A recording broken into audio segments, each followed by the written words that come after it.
She was 22 years old, and for all the world could see, she had nothing. No roof that was rightfully hers, no name that carried weight in any county, no money beyond the $14.30 she had sewn into the hem of her coat. The night her uncle told her she had until morning to be gone. All she had was a worn leather satchel, a change of clothes, a tin of tea, and the small spokeshave her teacher Alban Greer had pressed into her hands the winter before he died. Its blade still sharp, its handle worn to the exact shape of a palm that was no longer there to hold it. With those $14, she bought the salvage rights to a derelict grist mill that had been sitting waterlogged and half-collapsed at the bend of Heron Creek for the better part of 3 years. No one in the township of Ashfield thought she was serious. The men at the feed store laughed about it. Someone said she'd paid for a pile of rot.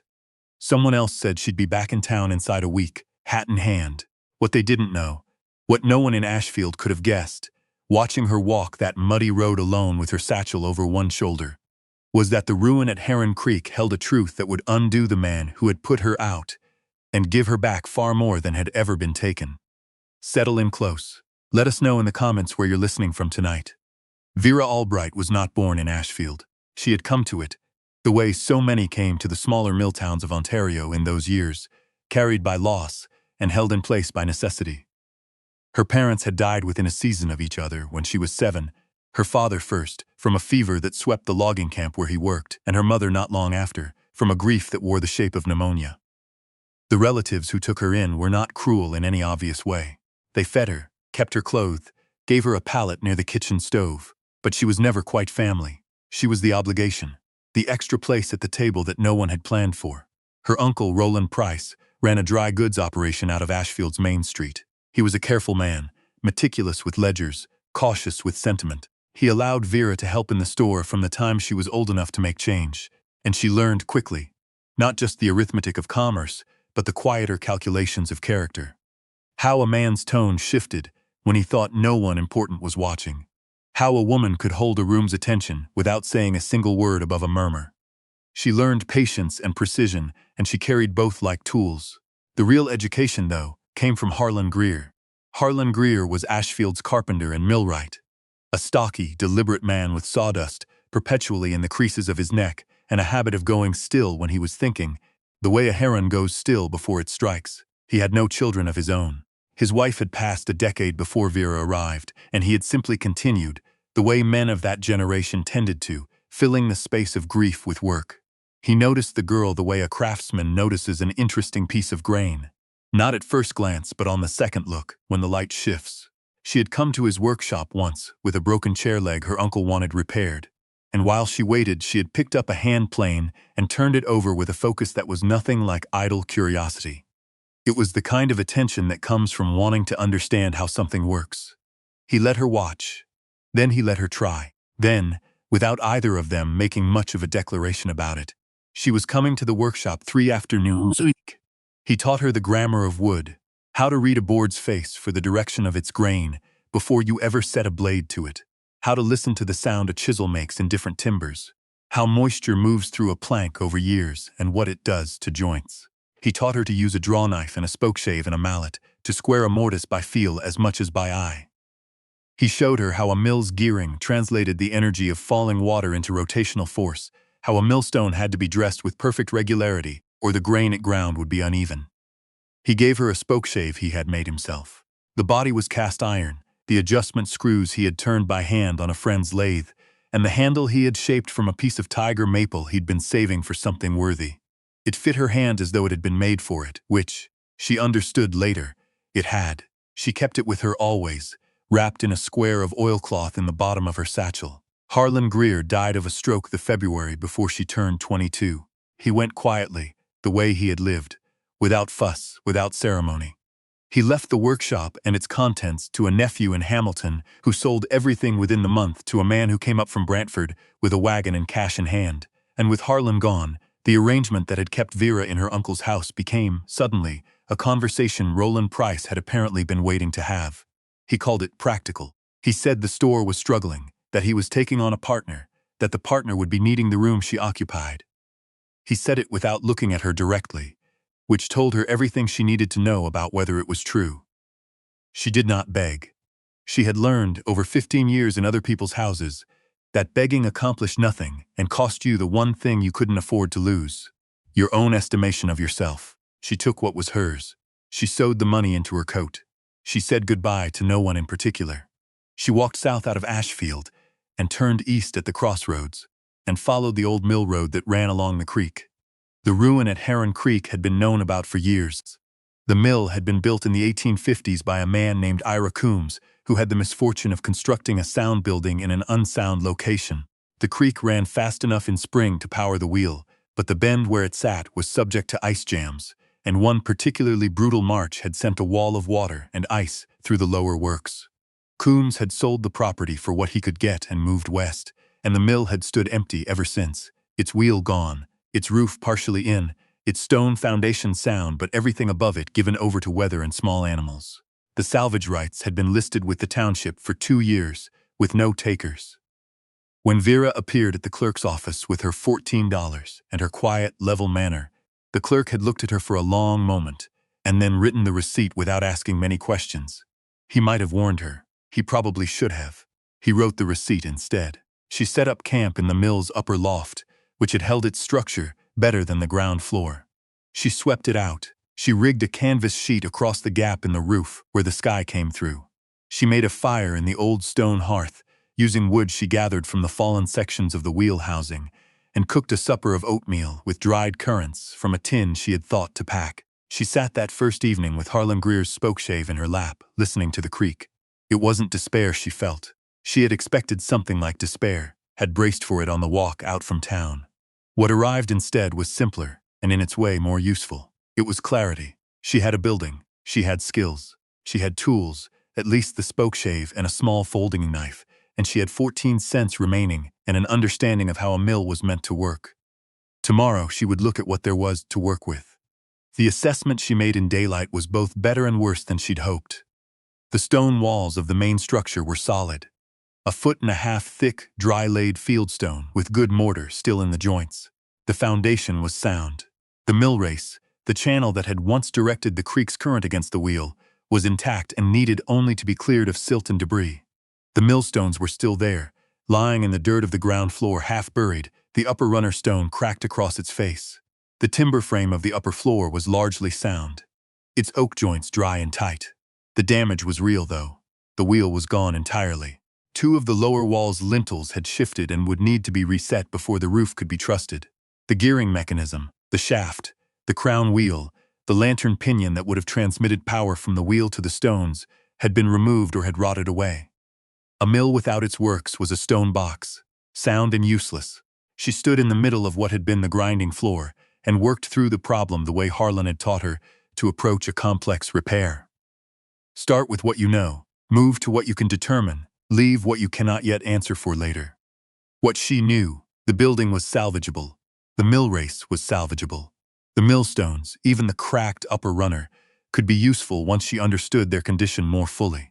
What she could determine: she needed timber for a new wheel, new shafting, new gearing. She needed tools beyond what she carried. She needed help she didn't yet have, what she couldn't yet answer, where any of it would come from. She spent the first week on the tasks that required nothing but time and will. She cleared the mill race by hand, working in the cold water of Heron Creek until her arms ached, pulling decades of accumulated silt and brush and the tangled debris of 3 spring floods. She repaired the loft roof using boards she salvaged from the collapsed wheel housing, cutting them to length with the folding saw she had thought to carry, and fitting them with a care that made the work take longer, but made it true. She rebuilt the hearth's damaged firebox with stones from the creek bed, setting them in a clay and sand mortar she mixed by hand. People on the road above the mill occasionally stopped to look. A few called down. One man offered a comment about the foolishness of the whole enterprise that she did not dignify with a response. She kept working. At the end of the first week, a woman named Adeline Marsh came down the bank with a pot of baked beans and a loaf of bread. She was perhaps 60, with the kind of face that has made peace with the weather. She looked at the cleared mill race, at the patched roof, at the neat stack of salvaged timber beside the building, and she said nothing for a long moment. "You've got Harlan Greer's hands," she said finally. "He taught me," Vera said. Adeline Marsh nodded. She left the beans and the bread and went back up the bank without ceremony. It was in its way, The kindest thing anyone had said to Vera in months. It was in the second week that she found it. She had been working on the lower floor, clearing the debris that had blown and washed in over the years. Branches, leaves compacted into a mat, the remnants of a bird's nest the size of a bushel basket. She was clearing the area around the millstones, wanting to assess whether the undamaged lower bedstone could still be used, when she noticed something. The floor of the grinding room was stone flags, fitted close and level. Good work, the original builder's work. But in the corner behind where the great wooden vat that had once contained the stones would have stood, the flags were different, slightly different in color, slightly different in their cutting. She almost missed it. The light had to catch at a certain angle, which it only did in the late morning when the sun came through the south-facing gap in the wall at a low slant. She crouched and ran her finger along the joint between the different stones. It was not a repair. The joints were too precise, too deliberate. Someone had lifted the original floor and relaid a section of it, and they had done it with care, using flags that were close, but not identical to the originals. Whoever had done this had not been in a hurry, and had not expected to be discovered. She took a crowbar from the small collection of tools she had salvaged from the wheel housing. There had been a rusted assortment left in a wooden box that she had cleaned and oiled and put to use, and worked the blade into the joint. The stone came up heavier than she expected, hinged on one end by an iron pin she hadn't seen set into the mortar. It lifted like a trapdoor. Her heart was loud in her own ears. Beneath it was a cavity, perhaps 2 feet deep and 3 feet square, lined on all sides with fitted cedar planks. Cedar doesn't rot. Cedar repels moisture. Whoever had built this had known what they were doing and had intended whatever they put here to last. There were 4 objects inside. The first was a cash box of the kind used by banks and commercial houses, iron-strapped oak, with a lock that had been engaged. It was heavy. She set it aside carefully. The second was a roll of oilcloth tied with a leather lace. She untied it and unrolled it on the stone floor. Inside was a set of surveying instruments, a brass compass, a gunter's chain folded into neat links, 2 measuring rods, and a small theodolite of a quality she had never seen outside a catalog. Expensive equipment, deliberately hidden. The third was a bundle of papers folded into a leather wallet and secured with a cord. She set this aside as well. The fourth was a ledger. It was slim, bound in brown calfskin, and the ink inside it was still legible, dark, precise, written in a hand she did not recognize. She sat on the stone floor of the old mill with Heron Creek running outside and she read. The ledger took her 2 hours to work through, partly because the handwriting was dense, and partly because she had to stop several times to understand what she was reading. The mill at Creek, she learned, had not been abandoned after the flood. Not entirely. It had been used, not for milling grain, but as a waypoint. The ledger recorded, in careful columns, payments received and disbursed in connection with a series of land transactions in Ashfield Township going back nearly 15 years. The entries were in a kind of shorthand that she worked at slowly, and when she understood it, the cold settled in her stomach like a stone. The transactions were not legitimate. The ledger detailed the systematic manipulation of land registry records, boundary descriptions filed, with false measurements, acreages misrepresented, a quiet remaking of the county's cadastral map that had, over a decade and a half, transferred the ownership of several hundred acres of creek-bottom farmland and timber limits from their original owners into the hands of a small number of men. One name appeared more than any other in the ledger's pages: Roland Price, her uncle. The surveying instruments in the oilcloth, she understood now. They were the instruments that had been used to make the false surveys. The cash box, she would later discover, held the documentary record of who had paid whom and for what service. The bundle of papers in the leather wallet was a copy of the original land grants, preserved here as the only surviving record of what the rightful boundaries had been before they were quietly altered. She sat for a long time in the mill. Roland Price was her uncle. He had taken her in when she had no one. He had given her a roof and food and a place in the world, such as it was. He had also, she now understood, built a comfortable life on the stolen land of his neighbors, and when it suited him, he had put her out into the cold without a backward glance. The mill wasn't just salvage. The floor beneath it was a crime scene. The papers in the leather wallet were evidence. The ledger was proof. She rewrapped the surveying instruments in their oilcloth. She placed the ledger and the document wallet inside her satchel, wrapped in her spare skirt for protection. She locked the cash box with the key she found resting inside the cavity, beneath the iron strongbox. Whoever had hidden this had been careful, but not, in the end, careful enough. and she carried the cash box to the loft and placed it under the floorboards she had just repaired. She built a fire and made tea. Then she sat down to think. The danger of what she had found was not abstract. If Roland Price knew what was in the floor of this mill, she was not safe. The arrangement that had driven her from his house began to look, in this new light, less like indifference and more like calculation. Had he known the mill might be searched? Had putting her out been a way of keeping her at arm's length from whatever lay here? She didn't know. She couldn't know yet. What she knew was that she needed someone outside Roland Price's circle, outside the township's own web of obligation and favored relationship, and she needed to move carefully.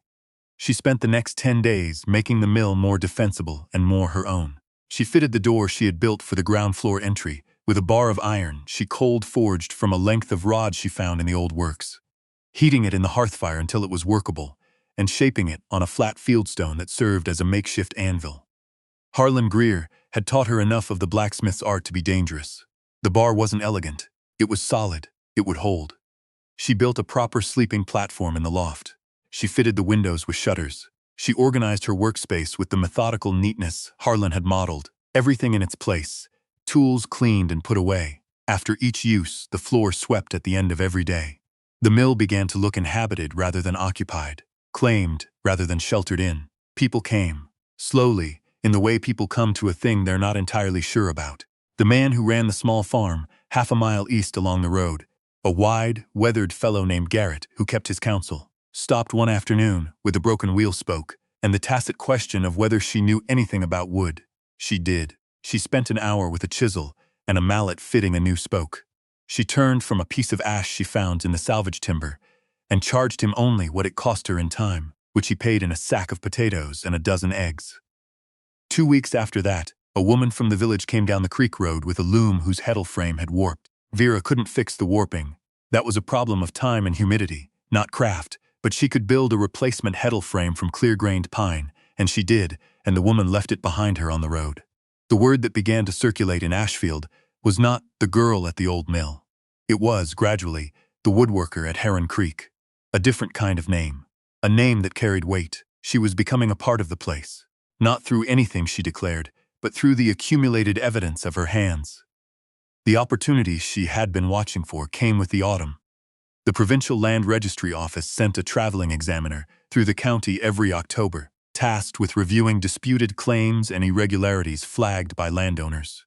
His name was Frederick Salt, and he had the look of a man who had spent 30 years being told things that turned out not to be true. He came through Ashfield on a gray Tuesday in October, with a government ledger under his arm and a horse that appeared to share his disposition.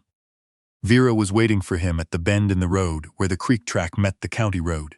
She stood in the middle of the lane, and he reined in his horse, and he looked at her with the particular expression of a man who has been intercepted before and knows better than to be dismissive about it. "Mr. Salt," she said, "I have something you need to see."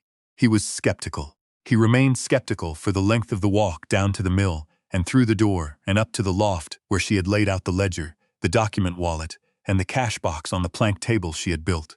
Then he sat down and began to read, and the skepticisms went out of him slowly, replaced by something quieter and more concentrated. He read for a long time. The theodolite he recognized. He turned it in his hands. "This is Crown Survey equipment," he said. "Reported lost from the Ashfield resurvey in 1871. He set it down carefully. "That's 18 years ago. The ledger goes back almost that far," Vera said. He read more. He asked 3 questions. She answered them directly, without elaboration, the way Harlan Greer had taught her to answer questions about a piece of work. "Say what it is. Say what you found. Don't reach past what you know." Frederick Salt closed the ledger and looked at the young woman sitting across the rough table from him in the upper room of a mill that was, improbably, in a better state of repair than it had been in 15 years. "You've put yourself in a difficult position," he said. "I'm aware of that," she said. "That's why I came to you rather than waiting." He was quiet for a moment. "Who else has seen this?" "No one." He nodded once, slowly, the way a man nods when the math works out to something he hadn't expected. Frederick Salt was not a dramatic man, and the events that followed were not dramatic in their execution, though their consequences were considerable. He spent 2 days in Ashfield, moving quietly through the township's records office and the county courthouse in the larger town to the west. Vera did not go with him.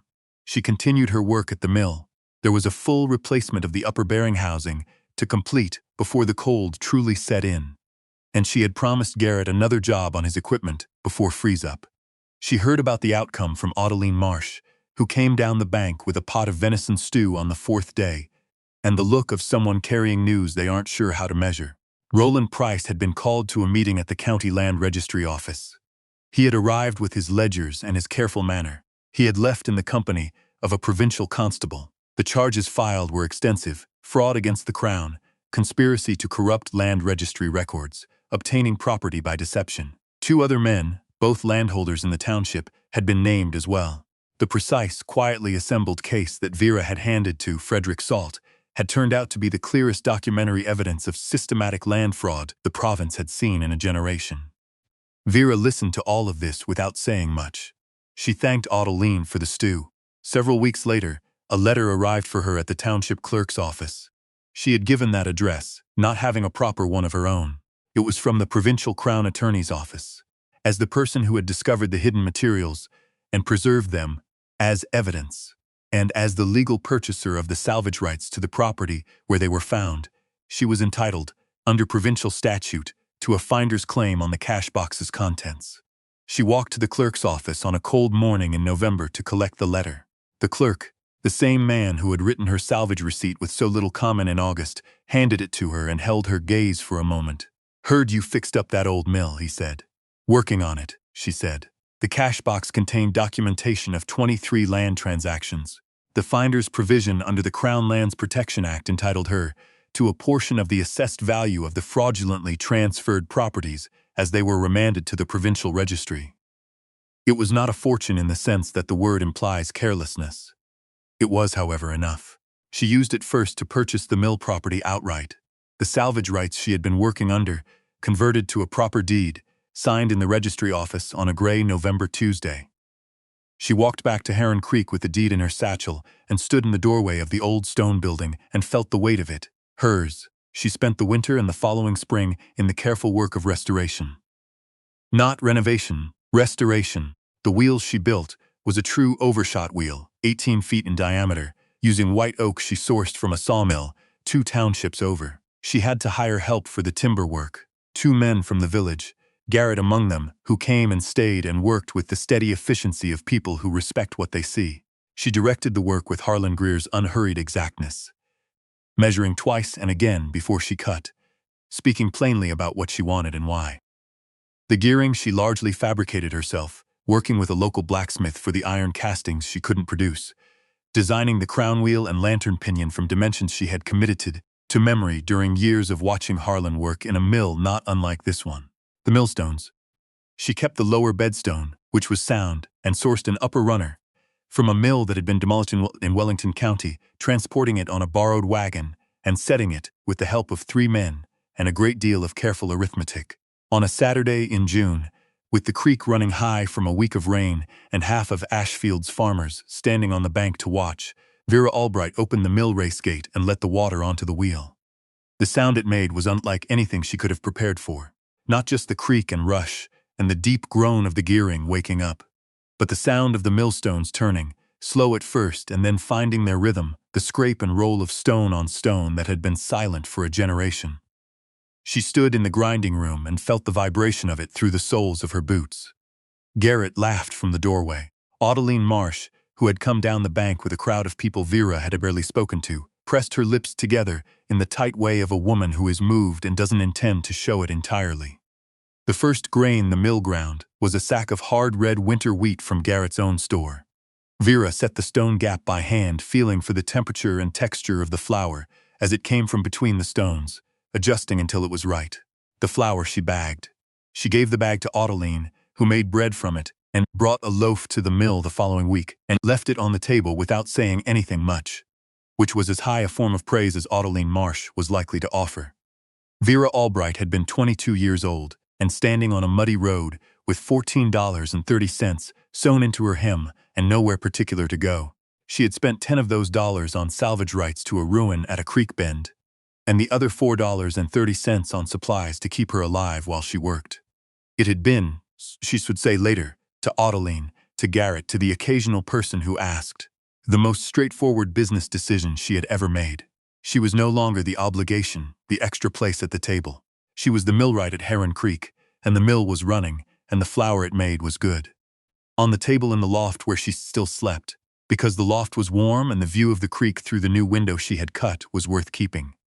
Two objects sat side by side. One was Harlan Greer's spokeshave, its tiger maple handle worn now to the precise contour of her own grip. The other was a folded copy of the provincial deed to the property, its ink sharp and clean, and her name written at the top in someone else's careful hand. She stood at the mill door in the early morning light and watched the wheel turn. We hope this story found you well tonight. If it stayed with you, share it with someone who might need it, someone who has looked at a ruin and seen what it could be, rather than what it is. And for our question this evening, what has someone dismissed as worthless that you alone could see the value in? Let us know in the comments below and tell us where you're listening from. We read everyone.